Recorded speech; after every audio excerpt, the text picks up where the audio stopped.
Okay ကျွန်တော်တို့အခု HTML ကျွန်တော်တို့ခုသင်ကြမယ် HTML ကိုကျွန်တော်တို့ code တွေကိုဘာ software နဲ့ရေးမလဲဆိုပြီးတော့ဒါ software ရေးချင်မှုလောက်ရတော့ပေါ့နော်များသောအားဖြင့် Windows platform ဆိုရင်တော့ကျွန်တော်တို့notepad တွေကိုသုံးရတယ်ပေါ့နော်ဒါပေမဲ့တကယ်တော့ notepad ကကျွန်တော်တို့ဒီ HTML editor software မဟုတ်သေးဘူးပေါ့နော်ရိုးစာစီစာရိုက်လုပ်တဲ့ software တက်တာလည်းဖြစ်တယ်အဲဒါကြောင့်ကျွန်တော်တို့ဒီမျိုး software programming ဆိုင်ရာ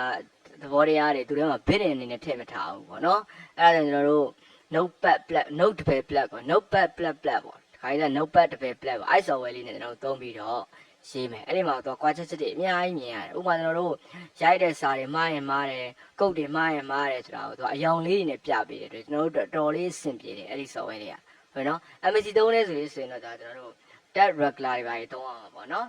okay အဲ့တော့ကျွန်တော်တို့ဒါခွေထဲမှာပါတယ် software ဖိုတာတွေဝင်လိုက်မယ်ဝင်မြဲဒီထဲမှာ npp.zip.3.3.installer ဆိုတဲ့ file လေးကိုတွေ့လိမ့်မယ်အဲ့ဒီပေါ်တော့တစ်ဖက် click လိုက်မယ်ပေါ့နော်as installer language ရေးခိုင်းတယ်ကျွန်တော်တို့ကတော့ English ပဲထားလိုက်ပါမယ်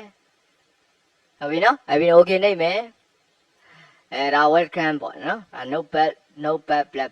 ဟုတ်ပြီကျွန်တော် next နှိပ်မယ်အဲ့ပြီးတော့ I agree သဘောတူတဲ့အကြောင်းပြောမယ်အဲ့ပြီးတော့ next နှိပ်မယ်ပေါ့နော်သူ့အတိုင်းပဲ default လေးပဲထားလိုက်ပါ next နှိပ်မယ်တော့ desktop မှာ shortcut ထားမှာလားထားလိုက်ပါအဲ့ပြီးတော့ next နှိပ်မယ် module install ပေါ့နော် install ကိုနှိပ်မယ် show details ဆိုရင်သူဘာ file ထည့်တယ်ဆိုတော့ဒီမှာမြင်နေရမှာပေါ့နော်ကဲပြီးသွားပြီကျွန်တော် finish ကိုနှိပ်လိုက်မယ်ဒီမှာ notepad ကျွန်တော်တို့ line by line ရေးသွားတယ်ဆိုရင်ဒီမှာပြပေးတယ်ပေါ့နော် okay ကဲဒါဆိုရင်တို့ notepad plat ကိုထည့်ပြီးပြီဆိုရင်နောက်တစ်ဗီဒီယိုသင်ခန်းစာတွေမှာအဲ့ဒီထဲမှာကျွန်တော်တို့ HTML code တွေ CSS code တွေ